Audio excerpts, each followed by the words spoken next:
Celestine cooking சேனலில் இன்றைக்கி கோழி குழம்பு தான் நான் வைக்க போகிறேன். பிராய்லர் கோழி எடுத்திருக்கேன், ஒரு 1/4 கிலோ கறி எடுத்திருக்கேன். கோழிக்கறி நல்லா மஞ்சள் போட்டு கழுவி வச்சுருக்கேன். இப்போ கோழி குழம்பு எப்படி வைக்கிறதுன்னு வாங்க வீடியோக்குள்ளே போய் பார்த்துடலாம். இப்போ ஒரு குக்கரை எடுத்திருக்கேன், ஸ்டவ் மேலே குக்கர் வச்சுருக்கேன். இப்போ குக்கர் நல்லா காஞ்சிருச்சு. இப்போ இந்த கறி குழம்புக்கு, அதாவது கோழிக்கறி குழம்புக்கு 3 ஸ்பூன் ஆயில் சேர்த்துக்கலாம். பிராய்லர் கோழி தான் இன்றைக்கி எடுத்திருக்கேன். இப்போ இதுக்கு தாளிப்புன்னு பார்த்தீங்கன்னா ஒரு பட்டை, ஒரு 1/4 கிலோவுக்கு ஒரு பட்டை, இந்த கல்பாசி, ஒரு கிராம்பு, இதையும் இது கூட சேர்த்துக்கலாம். இப்போ நல்லா பொரிஞ்சிருச்சு. இப்போ 1/4 கிலோ சிக்கனுக்கு இந்த அளவுக்கு பொடியாக கட் பண்ண சின்ன வெங்காயம், பெரிய வெங்காயம் வேணாலும் எடுத்துக்கலாம். இது கூட கருவேப்பிலை தழை நல்லா பொன்னிறமாக வதங்கி வரணும்.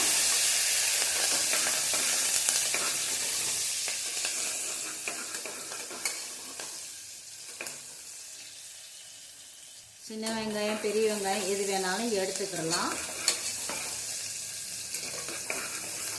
வதங்கினதுக்கப்புறம் இஞ்சி பூண்டு விழுது அதையும் சேர்த்துக்கலாம். ஒரு 1/2 ஸ்பூனு சேர்த்துக்கலாம்.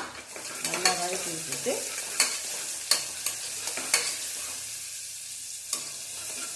இப்போ இது கூட இஞ்சி பூண்டு பச்சை வாடை போனதுக்கப்புறம் இப்போ இது கூட ஒரு 1/2 ஸ்பூனு காரத்தூள் சேர்த்துக்கோங்க. சேர்த்து விட்டுட்டு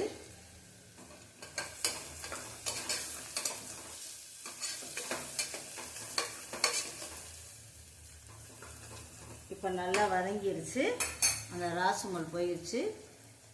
1/4 கிலோ கோழிக்கறி மஞ்சள் தூள் போட்டு கழுவி வச்சுருக்கேன். இதையும் இது கூடவே சேர்த்துக்கலாம். ஸ்டவ் சிம்மில் வச்சுட்டு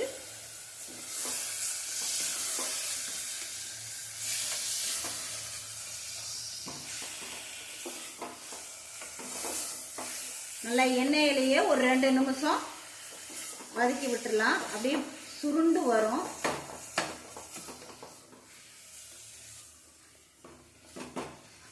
நல்லா சுருண்டு வரும், அப்போ தெரியும் நம்மளுக்கு. இப்போ நல்லா ஒரு 2 நிமிஷம் அந்த எண்ணெயிலேயே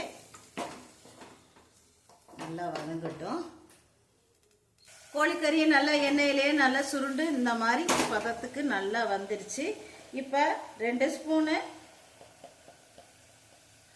வீட்டில் அரைச்ச குழம்புத்தூள் சேர்த்துக்கலாம். இதையும் போட்டு அந்த ராசுமல் போகணும். இப்போ 1/2 ஸ்பூனு கறி மசாலா தூள் அதையும் சேர்த்துக்கலாம். எண்ணெயிலேயே நல்லா வதக்கி விட்டுடலாம்.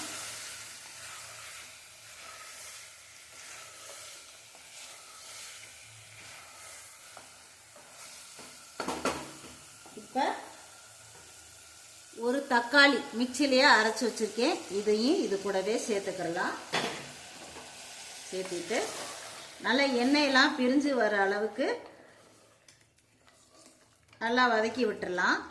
இப்போ இந்த கறிக்கு தேவையான உப்புத்தூளையும் சேர்த்துடலாம். சிக்கனுக்கு தேவையான உப்புத்தூளையும் சேர்த்துறேன். சேர்த்துட்டு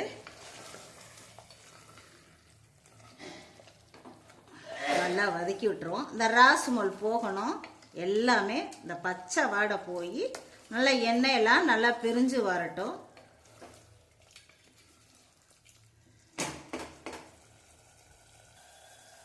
இப்போ எண்ணெயெல்லாம் பாருங்கள் நல்லா பிரிஞ்சு வந்துருச்சு. நல்லா வாசமாக ஜம்முன்னு இருக்கு. இப்போ இந்த சிக்கன் வேகிறதுக்கு தண்ணி சேர்த்துக்கலாம். இந்த சிக்கன் மூழ்கிற அளவுக்கு தண்ணி சேர்த்துக்கலாம்.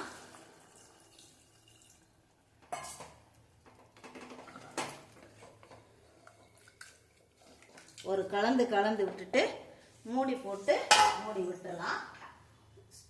ஸ்டவ்வை சிம்மிலே வச்சுக்கோங்க. சிம்மில் வச்சு ஒரு விசில் வச்சா போதும்.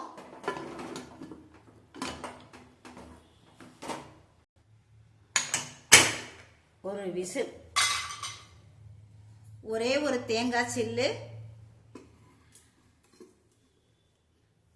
நறுக்கி சேர்த்துருக்கேன். இது கூடவே 3 முந்திரி பருப்பு இது கூடவே சேர்த்துக்கலாம். சேர்த்துட்டு ஒட்ட ஒட்ட அரைச்சிட்டு வந்துடலாம். அதுக்குள்ளேயும் இது ரெடி ஆயிரும். பார்ப்போம். விட்டாச்சு. இப்போ மூடி ஓப்பன் பண்ணி பார்த்துடலாம். இப்போ இதுக்கு தேவையான இந்த சிக்கனுக்கு தேவையான பெப்பர் தூள் சேர்த்துக்கலாம். இப்போ கொஞ்சமாக உங்கள் காரம் எவ்வளோ தேவையோ சேர்த்துக்கோங்க. ஒரு 1/2 ஸ்பூனு, நான் 1/4 கிலோவுக்கு 1/2 ஸ்பூனு எடுத்திருக்கேன். இதையும் சேர்த்துக்கலாம். இப்போ இது கூடவே வீட்டிலேயே அரைச்ச கரம் மசாலா தூள் கொஞ்சமாக அதையும் சேர்த்துக்கிறேன். ஒரு 1/2 ஸ்பூனு கரம் மசாலா தூள் இதையும் சேர்த்துக்கிறேன். இப்போ கலந்து விட்டுட்டு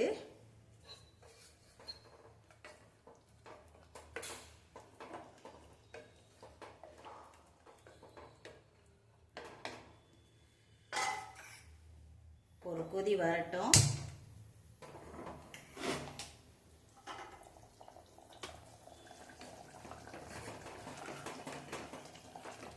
நல்ல ஜம்முன்னு வாசமாக இருக்குது. சாப்பாட்டில் போட்டு சாப்பிட்றா, இட்லி தோசைக்கு தொட்டு சாப்பிட்றதுக்கு அருமையான குழம்புங்க. பிராய்லர் கறி குழம்பு, சிக்கன் குழம்பு செம்மையாக இருக்கும். கொதி வந்துருச்சு. நல்லா கொதி பிடிச்சி வந்துருச்சு. இப்போ தேங்காயோட முந்திரி பருப்பும் சேர்த்து அரைச்சிருக்கோம். இது கூடவே சேர்த்துக்கலாம். நீங்கள் தேங்காயோட முந்திரி பருப்புக்கு பதிலாக கசகசா பொட்டுக்கடலை எது வேணாலும் போட்டு அரைச்சிக்கலாம்.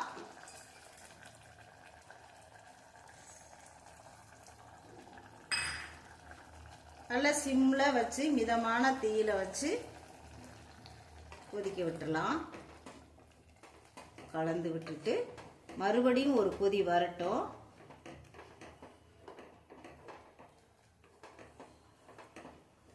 உங்களுக்கு கெட்டியாக வேணாலும் கெட்டியாக வச்சுக்கலாம். கொஞ்சம் தண்ணியாக வேணாலும் தண்ணியாக வச்சுக்கிட்டா சாப்பாட்டில் ஊற்றி சாப்பிட்றதுக்கு அருமையான குழம்புங்க. நல்லா கொதி வரட்டும். மேலாக கழுவுன கருவேப்பிலை இலை சேர்த்திட்டு ஒரு கலந்து விட்டுட்டு குக்கரில் ரெடி ஆயிடுச்சு. கொத்தமல்லி தலைகளை தூவி விட்டு கலந்து விட்டா இந்த அளவுக்கு இருக்கணும். அருமையான கோழிக்கறி குழம்பு ரெடி ஆயிடுச்சு பாருங்க. இந்த அளவுக்கு இருக்கணும் ஊற்றி சாப்பிட்றதுக்கு. அருமையான குழம்புங்க, டேஸ்ட்டாக இருக்கும். ட்ரை பண்ணி பாருங்கள். ஸ்டவ் ஆஃப் பண்ணிக்கலாம். சுவையான சிக்கன் குழம்பு ரெடி ஆயிடுச்சு. நல்லா வெந்துருச்சு. டேஸ்ட் பண்ணி பார்த்துட்டேன். செம்மையாக வெந்துருச்சு. டக்கராக இருக்குங்க. ட்ரை பண்ணி பாருங்கள். சுவையான சிக்கன் குழம்பு ரெடி ஆயிருச்சு. இந்த சித்துராஜலட்சுமிக்கு சப்ஸ்கிரைப் பண்ணுங்க, சப்போர்ட் பண்ணுங்க, லைக் பண்ணுங்க, ஷேர் பண்ணுங்க, கமெண்ட்ஸ் பண்ணுங்க. Please support.